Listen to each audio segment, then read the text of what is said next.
Morim Rabbatai. Today is the YORTZEIT death anniversary of the great Tzaddik Baba SALI.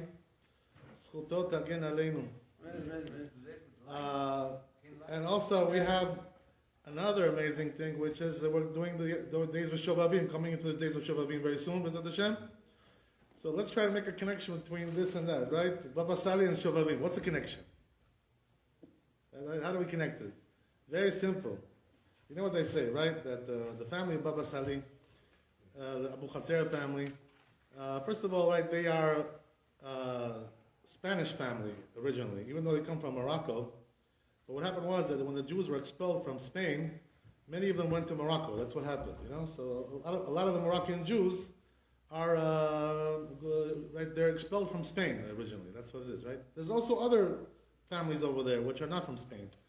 All kinds of families over there in Morocco. But anyway, right, the original name of the family was not Abu Chatzera, it was Elbaz. Right, Elbaz. Elbaz is a Spanish name. It's a very well-known Sephardi name. And so let's talk a little bit about this family, right? What's the connection, as we said? So the truth is, you know, when people used to ask Baba SALI's family, what's the special thing that you people have? You know, why do you have these special powers, special kedusha? You know, all kinds of things like this. You know, where does this come from? So, what's the special power that they had? What power did they have? The power was that they were able to see things, you know, supernaturally, in a supernatural way, which other people don't see. You know, all kinds of secrets, all kinds of things which are hidden to everybody, but they see it for some reason. They're able to see things that we don't see. You know, so what is it? They went to the eye doctor. They got some good bifocals. How are they able to see more than we do? Right? What's the connection? So they always used to say, the family, you know, like this, you know, that because we don't see things, we don't watch things which are not allowed to watch, so HaKadosh Baruch Hu allows us to see things which other people don't see. Midah keneged midah, you know, it's measure for measure. Because you wash your eyes and you don't look at things which you're not allowed to look at, so therefore HaKadosh Baruch Hu says, as a person like you, I'm going to show you things that other people cannot see. This is the thing, you know? This is the power that they had. So how does this power come to fruition? Just to give you a few examples, right, of what this family was able to do. So there's a story like this, you know, a true story that was told to us by Maran, RABBI, you know, who was very close with Baba SALI. They had a good friendship together, very, very, very deep friendship. Right? And you should know, by the way, I don't know, as I told you, Baba SALI was able to see things that we don't see, right, as we said. So let me tell you what he told to Maran Ravadia. He told him like this. He said, I see in Shamayim, they say about you, halacha kemoto b'kol makom. You know, halacha is like you in every place. You know what I mean? That's what they say in Shamayim about you. You know? So he told Ravadia, Maran Ravadia, that that's what they're saying about you in Shamayim. Watch out for this rabbi, you know? Every time he says halacha is like him. That's what he told him. Unbelievable, right? Pretty amazing. That's what he told them. He was able to see things, as we said, right?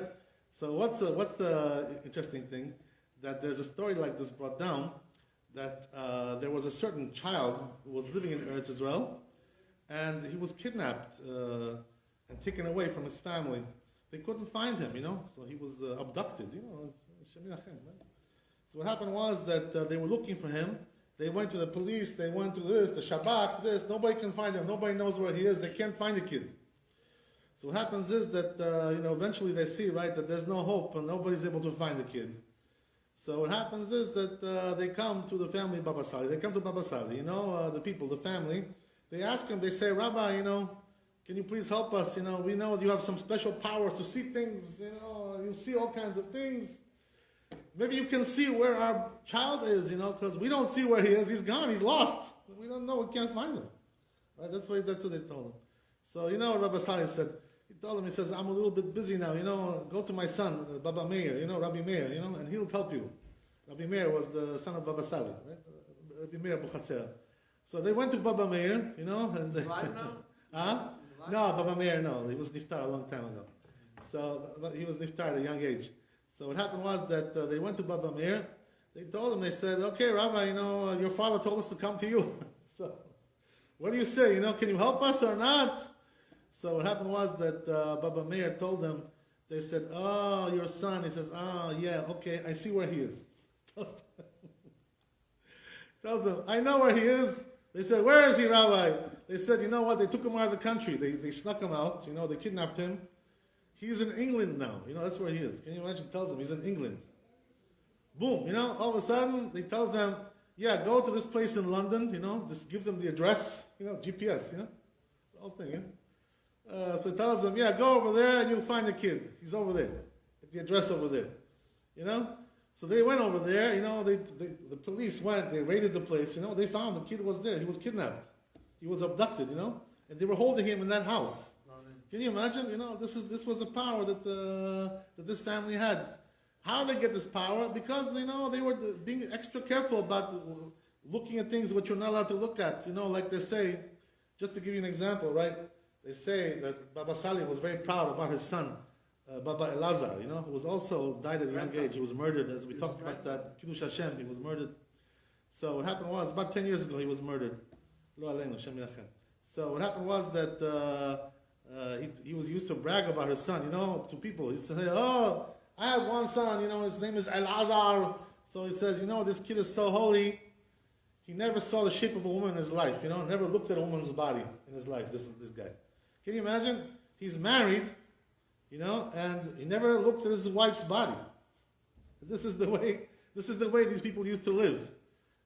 So now we understand, by the way, because this is exactly what it says about Abraham Avinu, right? And then the Rashi. It says over there, Rashi says on the Chumash, that Abraham Avinu never saw his wife's body. Even though she was the most beautiful woman, right? Nobody was like her. They say if you put anybody in front of her, next to her, she looks like a monkey, right? Looks like a kof. So she was the most beautiful lady. They say Abraham Avinu never looked at her. He never. So in other words, they used to be together, but like closing the eyes, in Wonderland, So no, they're not even looking at the body of your wife. Can you imagine such a thing? This. So then we say, what is Rashi talking about? There were people like this in the world. They don't look at their wife. Especially if you have a beautiful wife, you don't look at her body. So yeah, we even had in this generation. Can you imagine something like this? Baba Elazar, his father used to say, Baba Sali Shalom, that he never saw the body of a woman.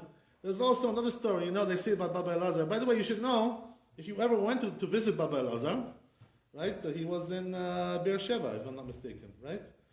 Yeah, Beersheba. So he had a house over there. Something very interesting, right? People used to come over there to get advice from him and blessings and all kinds of things.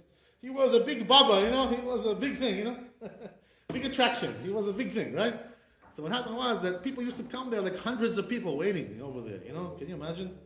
Sitting there waiting. So he didn't want to, he didn't think it was derech eretz, that they should just sit there and wait for hours. This is like going on for the whole day, 2, 3 hours, 4 hours. They're waiting to get in to see the Baba, the Baba Elazar.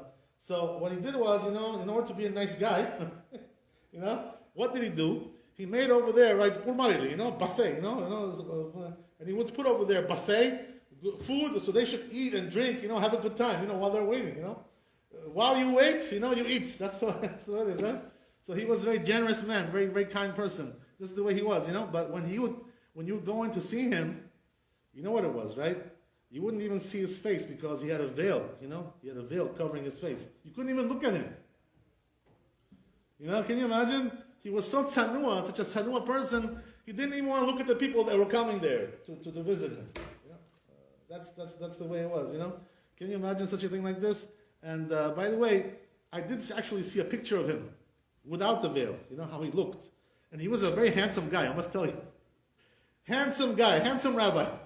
But nevertheless, right, nobody was able to look at him. Why? How did I see him without a veil? I saw a picture. You know why? Because he had a meeting with Maran Rabbi. They had a meeting together. They met, So for the kavod of the rabbi, he took off his veil. He's not going to go and sit with the rabbi, with a veil. It's not kavod like that. You know what I mean? So he took off the veil, and somebody took a picture of him. So we saw what he looked like. we never knew what he looked like before that. That's the way he was. Also, there was also more tzniut that they had. This family, that they say, right, that it's all true. These are not fantasies. I'm telling you true stories. So they say that Baba Elazar had a house, and across the street was Bet Knesset, the shul, right across the street from there. They say that nevertheless, even though it was across the street, so it's like, just, half a minute to walk over. What's the big deal, But nevertheless, they say that he used to have a tunnel, Can you imagine? That he would go under the tunnel and go across the street with the tunnel. He didn't want to go on the street. Why? To see, maybe he would see something, a woman or something, So he didn't want to risk it, Risko barundoda, So he would go into the tunnel and go up and down and go into the Beit Knesset. That's what he would do, in order to avoid looking at any prohibited sites. Another thing I can tell you, also another amazing story that I heard is like this, By the way, you should know that these stories that I heard, it's not a coincidence. You know why? Because when I was in Yerushalayim, living over there, I met the family of Baba Sali. They were living. I was living in Harnof, Yerushalayim, where Maran Rabbi was living, and a lot of the family of Baba Sali was also there, living there. So who was it? There was Rabbi David Busu, who was the son-in-law of Baba Sali, and he was also his gabbai. So he knew a lot of things about Baba Sali. He was very close with Baba Sali, like really, really super close. And his wife was a daughter of Baba Sali, So she became friends with my wife, So we used to go, to their family, They used to come to us, Like we were, like neighbors, hanging around together. So we saw a lot of interesting things, with that family. So the daughter of Baba Sali became very friendly with us. One time she invited us also for Shabbat, and also for the holidays. We went there for Pesach. Unbelievable, She was a good cook, by the way. She cooked very good. She was not only a daughter of Rabbi, she was also a good cook. Anyway, right, getting back to what we said, right, that what happened was that Baba Lazar, he went one time. Also, there was, by the way, I want to tell you, there was also another person from the family of Baba Sali that was also there in Harnof. His name was Rab Mugrabi. So Rab Mugrabi was a Talmid Chacham, and he was also a son-in-law of Baba Sali, So we had two son-in-laws, right? Rav David Busu and Rav Mugrabi. They were both there in Harnof, and we met both of them. So Rav Mugrabi, after Baba Sali passed away, he started to write books, about all the stories that he personally saw. He was a gabbai of Baba Sali. He was driving him, and all kinds of things. He was next to him very, very close.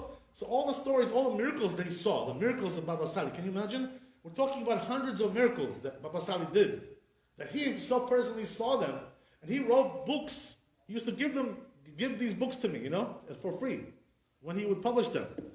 So I used to see those books. I didn't really have much time to learn to read these books because I was learning halakha, more serious things. Okay, these are also serious, but these are stories. It's kaskev, but true stories. Not fake stuff. So what happened was that one of the stories that they told over, also another one, which is that one time Baba Lazar, he used to go, they say once a year, to vacation. So he would go to the airport and fly in a plane. They say he used to go to Switzerland. He had this kind of thing over there. He liked going to Switzerland. Why? It's very calm over there, very peaceful. So if you've ever been there, it's one of the best vacation spots in the world. Yeah. Very, very special. So why didn't he go to Eretz Israel, right? To vacation in Golan Heights, or whatever. Why did he go to Switzerland? Right? The rich there. It's a good question, because the truth is that a person shouldn't leave Eretz Israel to go to vacation. He should not. It's not allowed to do that, according to halakha. So how did Baba Lazar do that? What's the reason why he did it? So they say, what the reason is? Because if he would go anywhere in Eretz Israel, they knew him over there, So he couldn't get any rest, They were always jumping on him. Oh, Rabbi! Everywhere he would go, there would be a crowd jumping on him. 100 people, coming all of a sudden jumping. There was no place in Eretz Israel that he could get any rest. So he had to go to Switzerland, where people, didn't know who he was over there. So he could really rest, the Dysonos, that was the thing. That's why he wasn't able to vacation in Eretz Israel. This whole thing. Can you imagine this? All kinds of stuff, So anyway, he would go to the airport, to fly over to Switzerland.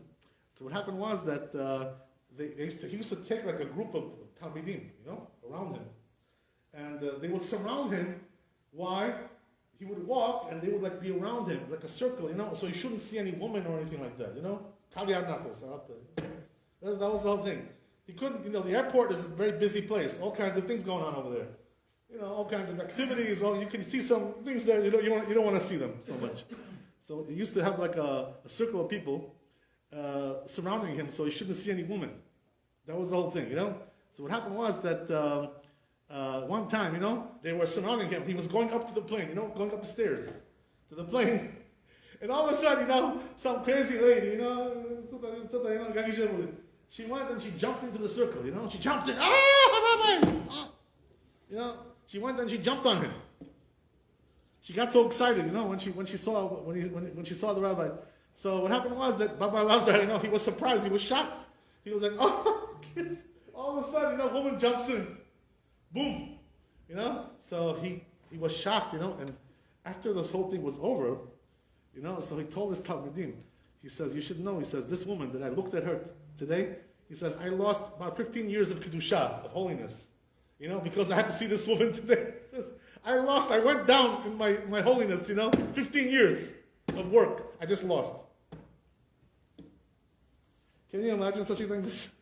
Unbelievable, right? All this unbelievable stuff. This was the family of Baba Sali, this is what they were. Can you imagine this kind of family? Miracle makers, people who are very tzanua, very, very, very holy, very kadosh. We're talking about people like used to be in the Bible, like this, from the biblical era. We're not even talking about, the Rishonim or the Achronim. No, we're talking about, from the Tanakh. This is what they were, these people. They were like people from the Tanakh. Miracle makers. All the family was rabbis.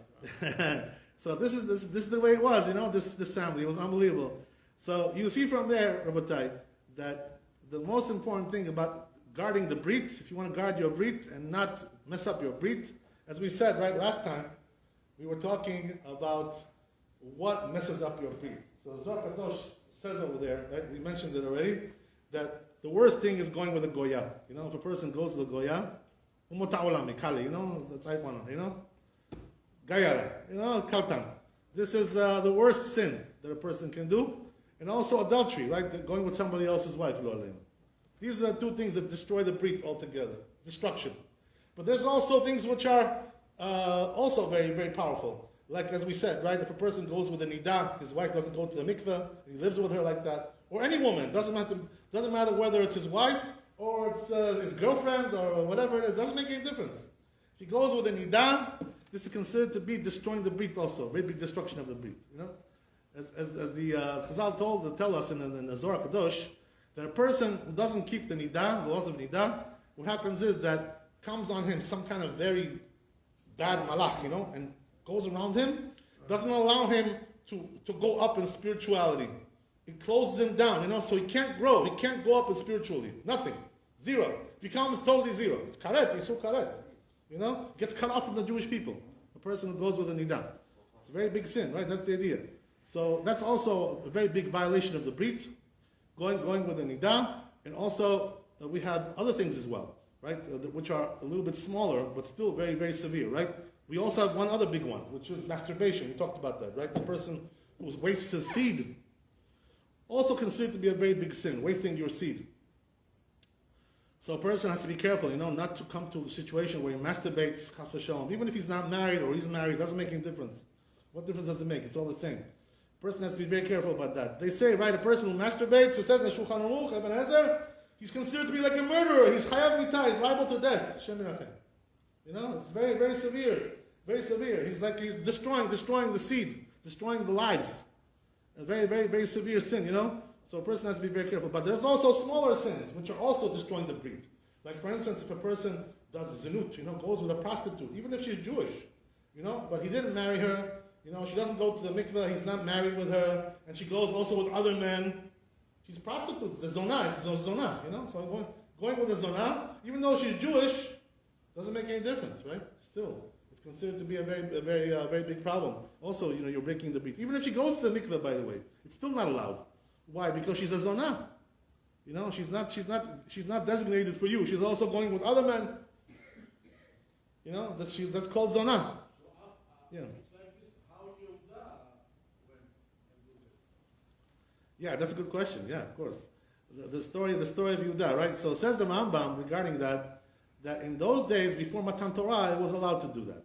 So what does that mean? You could take a woman, for one night, and pay her. And this was allowed. But once the Torah was given, after Matan Torah, this was forbidden. And also this generation is bad. But nevertheless, says that when Yosef and Yehuda had the big argument, when they came to the palace, right? Yosef still reminded him about that, about what he did with Tamar. What does that mean? Even though it was allowed to do what he did, but he told him, he said, yeah, but a person on your level, you shouldn't be doing things like that. You should be keeping the whole Torah already now, even though it wasn't given yet the Torah. You should be keeping it. So Yosef kind of chided him about that. He mocked him, He told him, you're a big kadosh, huh? You're a big tzaddik. What happened with Tamar? What did you do with her?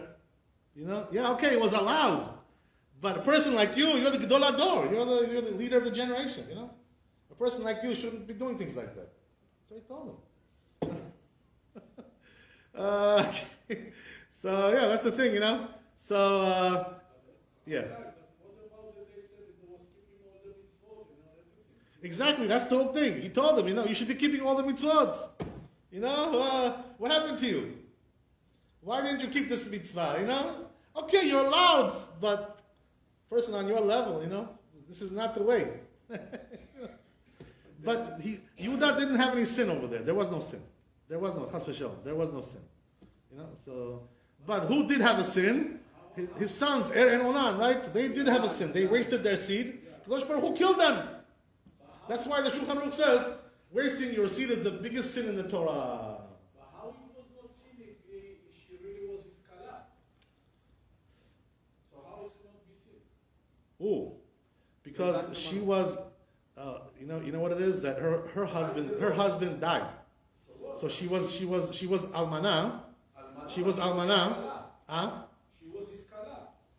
Right, but you're right. But kala is only when he's alive. You understand? Once he passes away. When the son is died, you can take the kala to be your wife. I think so. Yeah. Yes.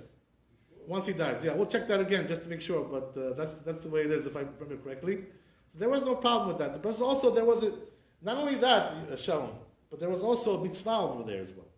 What does that mean? There was like a inyan of yibum, It wasn't really yibum. It wasn't really yibum. Let me explain to you. It wasn't really yibum. You know why? Because yibum was only with the brother. He was not the brother. He was the father. But there's also inyan of yibum, like that. Not lechovah, but mitzvah. There's an inyan to bring back the neshama of the deceased. So you should come back in a gilgul. This is the reason why they do it. No, I think what Charles is trying to say. So right now, technically, Tamar was the wife of the younger son because of Ibu. So now father technically slept with a married woman because she really belonged to the youngest brother. She was married.